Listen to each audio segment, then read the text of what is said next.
শুক্র বৃষ এবং তুলা রাশির অধিপতি। এটি মীন রাশিতে উচ্চ অবস্থায় এবং কন্যা রাশিতে নিম্ন অবস্থায় থাকে। শুক্র সেই ব্যক্তিদের ব্যক্তিত্ব তৈরি করে যাদের রাশিতে শুক্র প্রভাবশালী। শক্তিশালী শুক্রযুক্ত ব্যক্তিরা সম্পদ এবং সমৃদ্ধিতে আশীর্বাদ প্রাপ্ত হন। তাদের জীবন জাঁকজমক ও বিলাসিতাপূর্ণ হয়। আসুন জেনে নেওয়া যাক শুক্রের আশীর্বাদ পেতে শুক্রবার কি কি ব্যবস্থা নেওয়া যেতে পারে। সম্পদের দেবী লক্ষ্মীর পুজো করুন প্রতি শুক্রবার।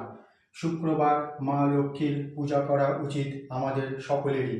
সকালে স্নান সেরে বাড়ির মন্দিরে দেবী মায়ের ধ্যান করুন। মায়ের কৃপায় আপনার জীবনের সমস্ত সমস্যা দূর হবে এবং আপনার জীবনে কখনো অর্থের অভাব হবে না। শুক্রবারে ব্রত রাখুন। ধর্মীয় বিশ্বাস অনুযায়ী এই দিনে উপবাস করলেও উপকার পাওয়া যায় চিরকালের জন্য। সম্ভব হলে এই দিনে ব্রত পালন করতে হবে। শুক্রবার উপবাস করলে মা সন্তোষী দেবীর আশীর্বাদ পাওয়া যায় জীবনের প্রতিটি পদক্ষেপে।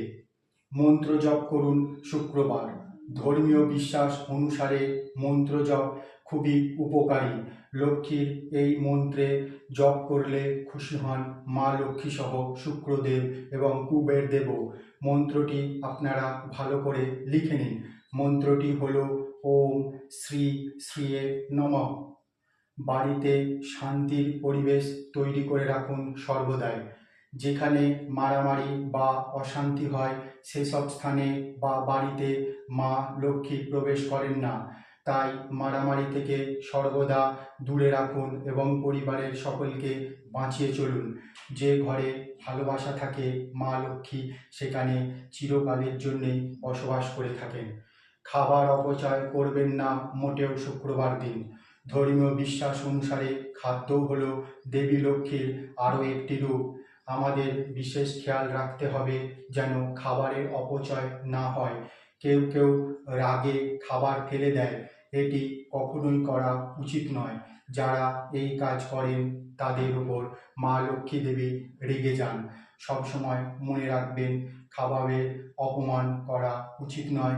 খাদ্যদ্রব্যকে সর্বদা সম্মানের সঙ্গে এবং ভক্তিপূর্ণ সহযোগে গ্রহণ করা উচিত।